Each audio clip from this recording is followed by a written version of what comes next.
Bonjour à tous, je vous retrouve aujourd'hui pour une nouvelle cuillère de maths qui va porter sur la suite des fonctions linéaires.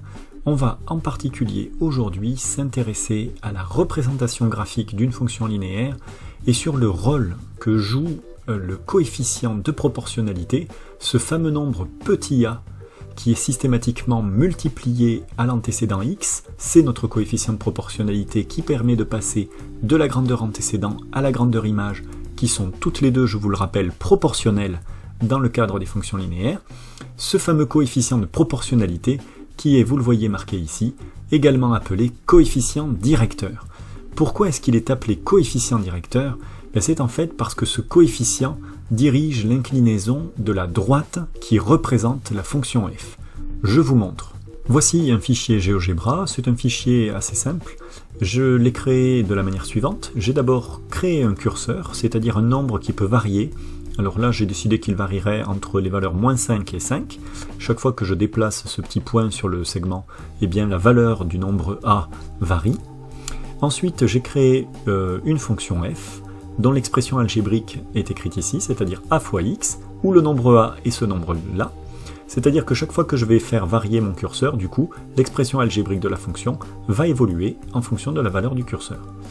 Vous voyez ici d'ailleurs l'expression actuelle, f de x égale 1,5 multiplié par x, puisque a est égal à 1,5. Et ici, vous voyez la représentation graphique de la fonction, qui actuellement a pour expression algébrique f de x égale 1,5x.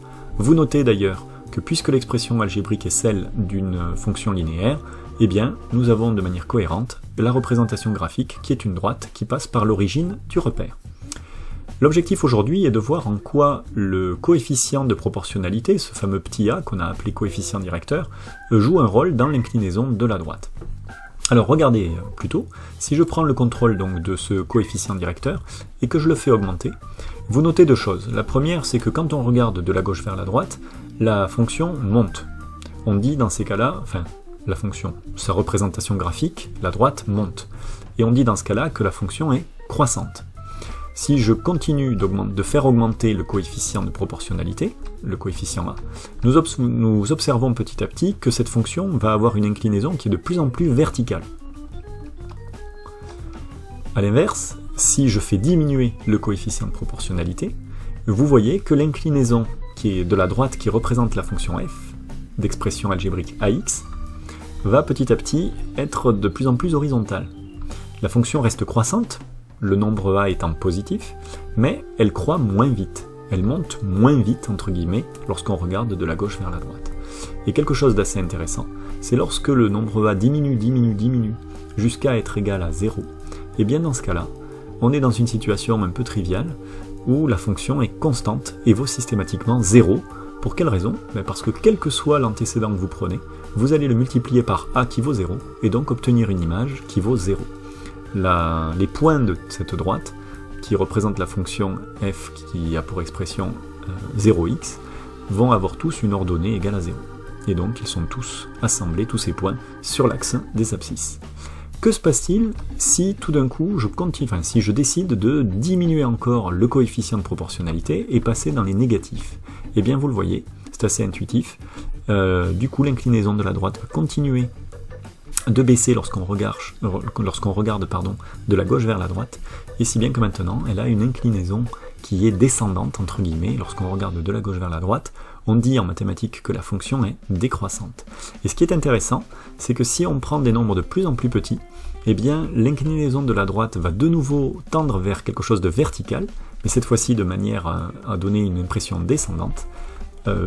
Bien sûr, petite précision, la verticalité ne sera jamais obtenue dans la mesure où nous travaillons avec des courbes qui représentent des fonctions, et vous l'avez déjà vu, dans le cadre de l'étude générale des fonctions, une fonction ne peut pas avoir de représentation graphique qui a un petit bout, ne serait-ce qu'un petit bout, de vertical. C'est impossible. Donc nous allons avoir des positions qui vont tendre vers quelque chose de vertical si jamais on prend des coefficients de proportionnalité, des coefficients directeurs de plus en plus grands en distance à 0, mais on n'arrivera jamais à quelque chose de vraiment vertical.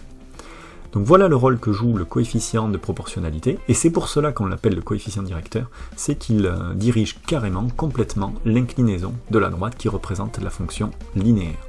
vous noterez que quelles que soient les positions, cette droite passe systématiquement, on l'avait déjà vu, par l'origine du repère. Un bref rappel, si le coefficient directeur est positif, la droite qui représente la fonction monte entre guillemets.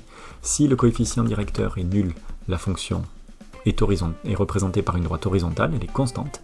Et si le coefficient directeur, le coefficient de proportionnalité est négatif, alors la droite qui représente la fonction est entre guillemets descendante, la fonction est décroissante. Voilà pour cette vidéo. Je vous retrouve bientôt pour une autre vidéo.